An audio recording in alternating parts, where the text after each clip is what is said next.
Hey everybody, welcome to The Chosen Life. Today I'm going to do a video on a question I see asked absolutely everywhere about walleye fishing, specifically pre-spawn walleye fishing, because now it's getting to be that time of year. It's March, ice is breaking up on Lake Erie, Saginaw Bay is going to be next, and this is the time we target the biggest walleye you can ever catch on Lake Erie, the best time of year to do it. I want to go through some simple, basic things on how to start this off. I'm going to get and break them down in depth about what I do, but in a simple process. I see the question asked all the time, what crankbaits do I use? Well, it's not just that simple, but it can be pretty easy to figure out. So that's what we're going to go through today.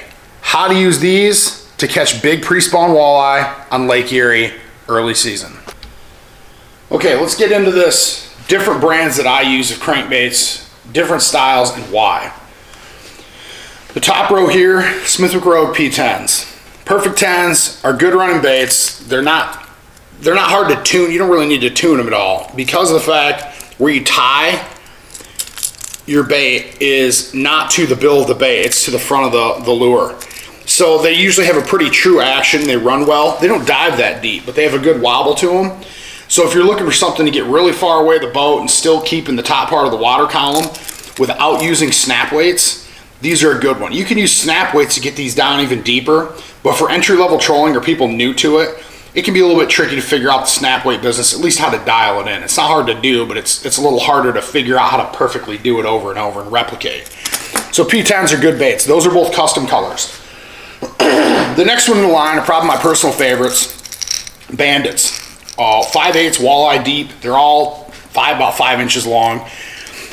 They have this, just the way they're built, they have a hell of an action to them. You can hear how much they rattle. I think they get more action. When you run them slow, they still get a lot of action, make a lot of noise, and I've never had problems with tunability out of them. They don't run one side or the other. Sometimes you get baits knocked around, they'll start running out and you don't get the dive you want out of them. These ones are built specifically for walleye, and they tend to work pretty damn well. I mean, they're easy. These ones will dive up to 24 feet deep too. So you don't need snap weights to fish the western basin of Lake Erie with these things. You can use these anywhere from the islands like Catawba Point all the way over to Detroit River. All that water, none of it's 30, it's 30 feet deep tops, and early season, those fish aren't that deep. These will get you all the way to the bottom. So that's why I love them. They're easy to use. All you gotta do is send these back. These tend to run to the top. The P10s tend to run to the top like 10, 12 feet of water, and you gotta run a shitload of line out to get them back that far without assistance, like a snap weight or something.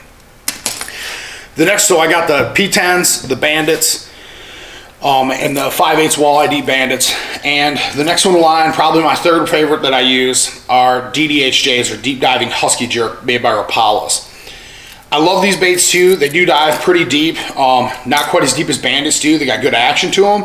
The only issues I've ever had with DDHJs are the tunability issues. Sometimes these things, just for some reason, they'll get hit. And they don't dive straight down like you want them to. They run off to the side. You got to tune and mess with them a bit. I've caught a hell of a lot of fish on these, but for ease of use and replication of the same exact thing over and over, I find that these work great and these work really good as well. The third ones I've included in here, these are just something I use the rest of the year. I don't use these a ton early season.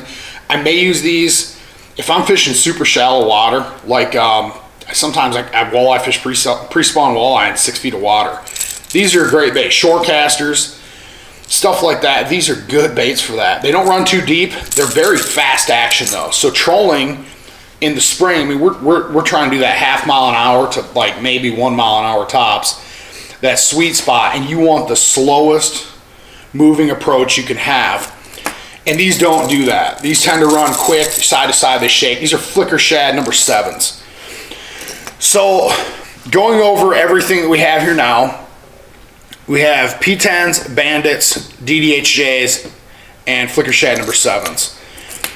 I prefer these bigger baits early season, first and foremost, because of how slow the action is. The water is cold, the walleyes do not move and fight. You hook a 10-pound walleye, it feels like you're reeling in a log. They don't hit that hard.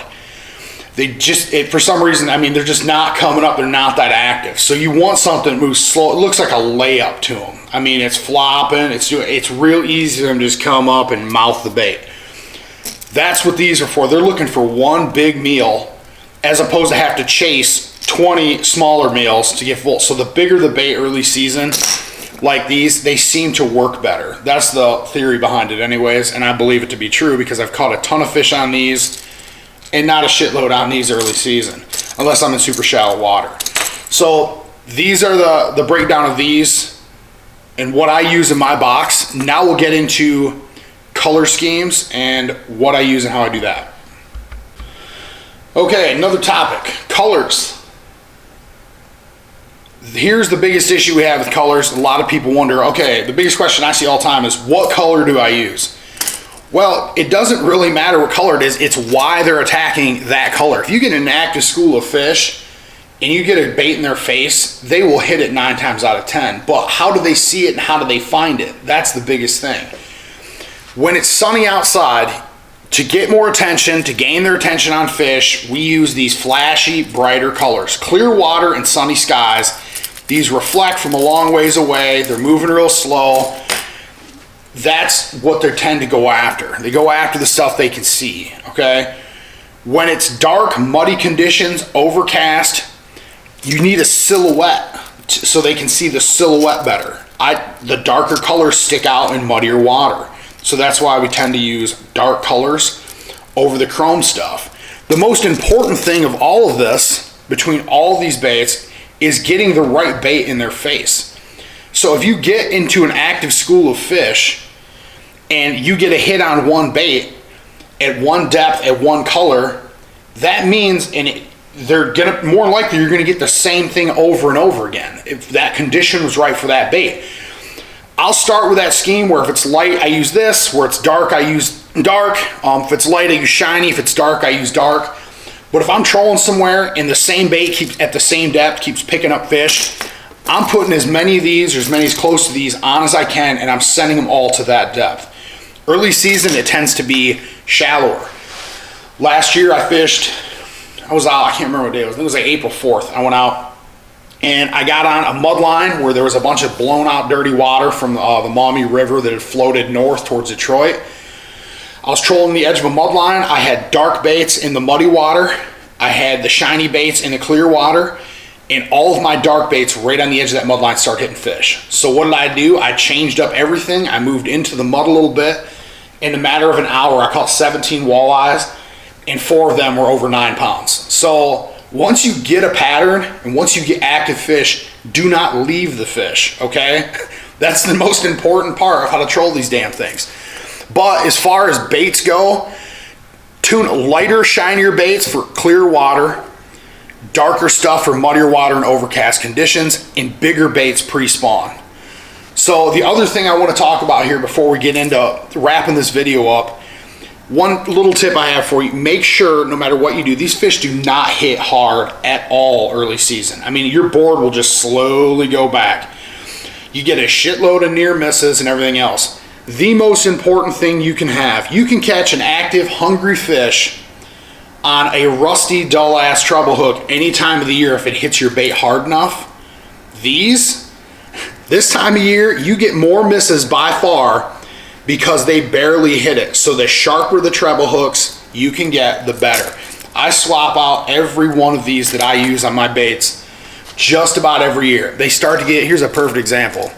Look at this one. This one came, this is an aftermarket I bought bait, but these hooks are bent as shit from everything else. They get messed up pretty quick. Personally, number 6 Mustad Ultra Points is what I always buy. They're you know, $10 for, I think it's 11 treble hooks on Amazon. So you can buy them. They're easy to buy. You can find them anywhere, but they're well worth. If you want more hookups, if you buy stock baits, they just come with hooks. Okay, most of them just come with whatever they could be. If you buy customs, which are more expensive, these custom paints, they do come with aftermarket hooks that are sharper. So right out of the box, they're pretty good. But after years of abuse, you know, look at that one's all toothed up. It's got bite marks and shit all over it. I switched these out. These are brand new treble hooks I put. These are number 6 Ultra Points that I put on here.